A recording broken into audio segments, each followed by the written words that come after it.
नमस्कार दोस्तों, स्वागत है आपका हमारे यूट्यूब चैनल फैक्ट मास्टर पर। दोस्तों, चैनल पे पहली बार आए हैं तो चैनल को सब्सक्राइब जरूर कर लें। 68,500 के अभ्यर्थी जो हैं उन्होंने पार्टिसिपेट भी किया है 69,000 शिक्षक भर्ती में, और लगभग 15 से 18,000 ऐसे लोग हैं जो 68,500 के अभ्यर्थी हैं और वो 69,000 में उन्होंने आवेदन किया है। तो निश्चित रूप से इसमें से कुछ अभ्यर्थी जो हैं मेरिट बढ़ा सकते हैं, यानी कि जो मेरिट है वो अप्रत्याशित रह सकती है। जैसा कि आप लोगों ने देखा कि रिज़ल्ट जब तक नहीं आया था तब तक निश्चित रूप से सभी अभ्यर्थी यही जान रहे थे कि लगभग 69,000 शिक्षक ही जो है इसमें पास हैं। लेकिन जब रिज़ल्ट आया तो रिज़ल्ट एक अप्रत्याशित रिज़ल्ट था और उसमें 1,46,060 स्टूडेंट जो है पास हुए हैं। दोस्तों, मेरिट जो है, मेरिट के विषय में बस इतना कह सकता हूँ कि अप्रत्याशित रह सकती है मेरिट। फ़िलहाल बहुत सारे ऐसे अभ्यर्थी हैं जो 68,500 में पास हुए हैं और 68,500 में चयनित हैं और 69,000 शिक्षक भर्ती में भी उत्तीर्ण हो गए हैं। तो कहीं ना कहीं वो अभ्यर्थी निश्चित रूप से ये तय कर लें, यदि उनका चयन 68,500 में हो गया है तो यहाँ पर सीट खराब करने की आवश्यकता नहीं है। और 69,000 में जो चयनित हैं, जिन्हें जो है सीट नहीं मिली है, उनके लिए वो सीट ज़रूर छोड़ दें, ऐसे अभ्यर्थी जो 68,500 में चयनित हैं। दूसरी बात, यदि एकेडमिक और आपका जो है लिखित परीक्षा दोनों में अच्छा आपने किया है तो निश्चित रूप से जो है आपका चयन बिल्कुल निश्चित है। यहाँ पर कुछ जो आंकड़े हैं वो दैनिक जागरण के माध्यम से आए हैं। उसमें ये लिखा हुआ है, यदि किसी अभ्यर्थी का 10वीं से लेकर स्नातक तक 70% प्रशिक्षण और योग्यता में 80% है और लिखित में 110 है तो निश्चित रूप से उनका गुणांक 73 हो जाएगा। और एक चीज़ यहाँ पे और इन्होंने स्पष्ट कर दी है कि जो 90 और 97 अंक जो पासिंग मार्क रखे गए हैं उस पासिंग मार्क में आप 10 अंक और प्लस कर दें, यानी कि जो ओबीसी और आरक्षित वर्ग के अभ्यर्थी हैं वो यदि 100 अंक उनके आए हैं और एकेडमिक उनका अच्छा है तो निश्चित रूप से उनका चयन हो जाएगा। और जो अभ्यर्थी जनरल के हैं 97 उनका मानक था और मानक पर 10 अंक यदि जोड़े जाए तो 107 हो जाता है, यानी कि 100 ओबीसी आरक्षित वर्ग के लिए और 107 जनरल के लिए। और यदि इसके साथ साथ उनका गुणांक भी अच्छा है तो निश्चित रूप से उनका चयन हो जाएगा। ऐसा ये दैनिक जागरण के पेपर में लिखा हुआ आप यहाँ पर देख सकते हैं कि अधिकांश परीक्षा पास होने वाले अभ्यर्थी वर्गवार कट ऑफ अंक के इर्द गिर्द हैं। जो अभ्यर्थी कट ऑफ से 10 अंक अधिक हैं वह मुकाबले में बने रहेंगे। ये चीज़ इन्होंने स्पष्ट कर दी है और यहाँ पे कुछ आंकड़े ही इनको मिले होंगे, इस वजह से ये चीज़ इन्होंने कही है। और एक बात और, मेरिट किस आधार पे बनेगी?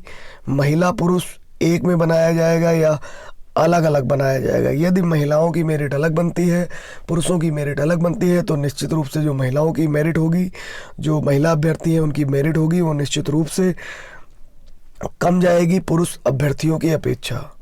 और इसमें एक चीज़ और देखने वाली बात होगी कि आर्ट और साइंस को अलग अलग रखते हैं या सभी को एक साथ रख के मेरिट बनाते हैं।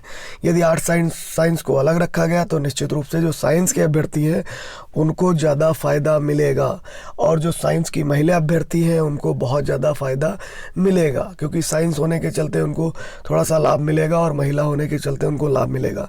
यदि मेरिट एक में बनती है, एक साथ बनती है, एक में मेरिट बनती है, यानी आर्ट और साइंस का डिवाइडेशन नहीं होता है, पुरुष महिला का डिवाइडेशन नहीं होता है, एक स्टेट लेवल की मेरिट बनाई जाती है, तो निश्चित रूप से जो ओबीसी के अभ्यर्थी जिन्होंने 100 अंक प्राप्त किए हैं और जनरल के अभ्यर्थी जिन्होंने 107 अंक प्राप्त किए हैं और साथ ही साथ जिनका गुणांक अच्छा है वो मेरिट की दौड़ में बने रहेंगे।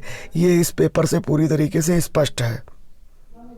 और एक चीज़ यहाँ पे पूरी तरीके से स्पष्ट है कि बीएड अभ्यर्थी बहुत ज़्यादा संख्या में उत्तीर्ण हुए हैं तो निश्चित रूप से बीएड अभ्यर्थियों का सबसे ज़्यादा संख्या में चयन होगा। तो दोस्तों, सोशल मीडिया पर फर्जी संदेशों की भरमार है तो निश्चित रूप से आप जो है थोड़ा सा सचेत रहें, अफवाहों पर विशेष ज़्यादा ध्यान ना दें फ़िलहाल के लिए। और देखने वाली बात ये होगी कि कितने अभ्यर्थी जब 69,000 शिक्षक भर्ती का फॉर्म आएगा कितने अभ्यर्थी उसको फिल करते हैं और फिर स्टेप बाय स्टेप कितनी मेरिट बनती है, उस हिसाब से पूरी चीज़ें आगे धीरे धीरे क्लियर होती जाएंगी। तो किसी प्रकार की टेंशन अभी लेने की आवश्यकता नहीं है। फॉर्म आए, फॉर्म को फिल कीजिए, फिर मेरिट का इंतज़ार कीजिए। निश्चित रूप से यदि आपका एकेडमिक और लिखित दोनों अच्छा है तो आपका चयन बिल्कुल निश्चित है। यहाँ पर जो है 15,000 अभ्यर्थी इन्होंने बताया है कि 15,000 अभ्यर्थी 68,500 के 500 में चयनित हैं और निश्चित रूप से इनको जो है 69,000 में जो है ये इनके अपने पास वाले ज़िले में या अपने गृह जनपद वाले ज़िले में जाना चाहते हैं। इस वजह से उन्होंने 69,000 शिक्षक भर्ती में पार्टिसिपेट किया है और वो पास हुए हैं। तो यहाँ पर जो अभ्यर्थी हैं वो कह रहे हैं कि जो बेसिक शिक्षा विभाग है उससे एनओसी ले करके ही जो है ये 69,000 शिक्षक भर्ती में चयनित हो सकते हैं। ये इस वजह से अभ्यर्थी कह रहे हैं कि 68,000 में यदि वो चयनित है तो निश्चित रूप से वो एक सीट खराब करेंगे 68,000 की, और 69,000 में फिर से वो क्या कहते हैं एक सीट लेंगे। इस वजह से 2 सीटें खराब हो जाएंगी। तो ये भी कहीं ना कहीं अभ्यर्थियों का कहना बिल्कुल सही है।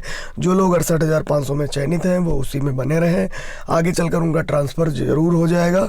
तो कोई दिक्कत की ऐसी बात नहीं है। 69,000 में जो अभ्यर्थी पास हैं उनके में बीच में अड़चन ना बने, क्योंकि दोस्तों 15,000 यदि ऐसे स्टूडेंट हैं जो 69,000 में जो है पास हुए हैं तो कहीं ना कहीं इनमें से लगभग 50% जो हैं वो ज़रूर ही मेरिट में स्थान लाएंगे। तो यहाँ पर जो है लगभग 6 या 7,000 जो पार्टिसिपेंट 68,500 के जो चयनित अभ्यर्थी हैं वो कहीं ना कहीं 69,000 की मेरिट को बहुत ज़्यादा प्रभावित कर देंगे। इस वजह से 68,500 के अभ्यर्थियों से पूरी तरीके से मेरा अनुरोध है कि वो उसी में बने रहें, 69,000 में वो ना आए, जिससे किसी एक व्यक्ति को रोजगार मिल सके। अब बात करते हैं शिक्षक भर्ती के लिए जो आवेदन होंगे वो 18 तारीख से होंगे और 26 मई तक चलेंगे। अब दोस्तों यहाँ पे पूरी तरीके से स्पष्ट है कि 69,000 सहायक शिक्षक भर्ती के लिए आवेदन 18 मई से लिए जाएंगे। 26 मई आवेदन करने की अंतिम तिथि है। 27 से 31 मई तक फॉर्म की ऑनलाइन प्रोसेसिंग होगी। अंतिम मेरिट सूची बनाई जाएगी। 3 से 6 जून तक आवंटित जिलों में अभ्यर्थियों को अपने प्रमाण पत्र की जाँच करवानी होगी। इसी दौरान नियुक्ति पत्र भी जारी कर दिए जाएंगे। ये चीज़ें चल रही हैं। ऑनलाइन फॉर्म लिए जाएंगे या फिर ऑनलाइन काउंसलिंग होगी। जब शासनादेश आएगा 17 मई को तो पूरी तरीके से स्पष्ट हो जाएगा कि ऑनलाइन जो है काउंसलिंग होगी और ऑनलाइन जो है नियुक्ति पत्र निर्गत किए जाएंगे। ये चीज़ें पूरी तरीके से क्लियर हो जाएंगी और जहाँ तक पूरी संभावना है कि ऑनलाइन काउंसलिंग होने के साथ साथ ऑनलाइन मेरिट बनेगी और ऑनलाइन ही जो है आपका वेरिफिकेशन होगा और ऑनलाइन ही आपको नियुक्ति पत्र वितरित किया जाएगा। ऐसा इसलिए मैं कह रहा हूँ क्योंकि जो कोरोना के केसेस हैं वो लगभग यूपी के 75 ज़िलों में हो चुके हैं, यानी कि जितने भी ज़िले अभी कोरोना से मुक्त थे वो भी कोरोना के चपेट में आ चुके हैं। तो हो सकता है ये पूरी प्रक्रिया ऑनलाइन हो। और यहाँ पे एक बात और आप अभ्यर्थियों को मैं बता दूँ कि पूरी तरीके से सरकार को दबाव में रखें। ऐसा ना हो कि केवल 1,000 लोगों को जो है नियुक्ति पत्र वितरित कर दिए जाए या 500 लोगों को नियुक्ति पत्र वितरित कर दिए जाए और उसके बाद इस प्रक्रिया को धीमा कर दिया जाए। जिस प्रकार प्रक्रिया चल रही उसी प्रकार इसको जो है चलने के लिए सरकार से दबाव बनाए रखना चाहिए। जो भी 69,000 शिक्षक के भर्ती के अभ्यर्थी हैं, ये बहुत ज़्यादा ज़रूरी है। और साथ ही साथ जो अभ्यर्थी पहले से चयनित हैं वो सीटें बिल्कुल ना ख़राब करें। उनके ख़राब करने से जो है मेरिट लिस्ट बढ़ेगी और बहुत सारे अभ्यर्थी फिर से इसमें रह सकते हैं, फिर से उनका नंबर नहीं आएगा। तो ये चिंता का विषय है। और सुप्रीम कोर्ट की बात, तो सुप्रीम कोर्ट में बहुत सारी जो है याचिकाएं अभी ड्राफ्टिंग में है और कुछ याचिकाएं बहराइच और सीतापुर की तरफ से पड़ भी चुकी हैं, वो भी डिफेक्टेड में हैं। तो कई सुनने में आ रहा था, कई अभ्यर्थी ये बोल रहे हैं कि यदि डिफेक्ट में है तो कोई बात नहीं, अब तो उनकी शिक्षा मित्रों की याचिका डिफेक्ट में चली गई। तो ऐसा कुछ भी नहीं है। जब याचिका डाली जाती है तो डिफेक्ट में यदि होती है तो उसमें 90 दिनों का टाइम मिलता है उसको सुधार करने के लिए। तो निश्चित रूप से जो भी याचिकाएँ डिफेक्ट में हैं वो सुधर जाएंगी और जो भी उनमें कमियाँ हैं वो पूरी कर ली जाएंगी। और साथ ही साथ कुछ ड्राफ्टिंग में है और जो कैबिनेट लगी है, जो साथी इसको डिफेंड कर रहे हैं वो भी अपना पूरा प्रयास कर रहे हैं कि किसी भी प्रकार से इस भर्ती में सुप्रीम कोर्ट से कोई भी स्टे ना मिले। बात करते हैं हाई कोर्ट की, तो हाई कोर्ट में बहुत सारी जो है याचिकाएं 68,500 की लंबित हैं, उस पर भी परिणाम आ चुका है।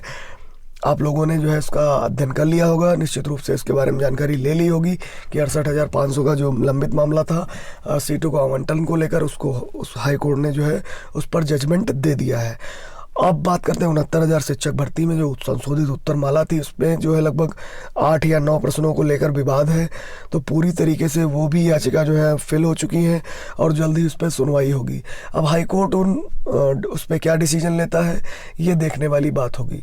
ये तय है कि 3 से 4 मार्क जो है ज़रूर बढ़ेंगे हाई कोर्ट के आदेश से, क्योंकि बहुत सारी भ्रांतियां हैं, जो आपत्तियां ली गई थी उनको बिल्कुल भी देखा नहीं गया है। तो वहाँ पर जो है नंबर बढ़ सकते हैं, क्योंकि अब इस मेरिट में चूँकि दोगुने से ज़्यादा छात्र इसमें पास हुए हैं तो एक एक नंबर बहुत ही महत्वपूर्ण हो जाता है। तो निश्चित रूप से हाई कोर्ट जल्दी इस पर सुनवाई करे और जल्दी ही अपना कोई आदेश पारित करे, जिससे अभ्यर्थियों की मेरिट बिल्कुल भी प्रभावित ना हो। क्योंकि यदि एक नंबर आपका बढ़ता है तो निश्चित रूप से एक अंक का 60% आपकी मेरिट में जुड़ेगा, ये बिल्कुल तय मान लीजिए। तो दोस्तों जल्दी मिलेंगे एक इन्फॉर्मेटिव वीडियो में। यदि आपकी कोई क्वेरी है तो आप कमेंट बॉक्स में मुझे बता सकते हैं। साथ ही साथ हमारे फेसबुक पेज को ज्वाइन कर सकते हैं, जिसका लिंक आपको डिस्क्रिप्शन बॉक्स में मिल जाएगा। टेलीग्राम ग्रुप को ज्वाइन कर लीजिए, जहां मैं बहुत सारी खबरें जो है पोस्ट करता रहता हूं। जल्दी मिलेंगे एक इन्फॉर्मेटिव वीडियो में, तब तक के लिए नमस्कार।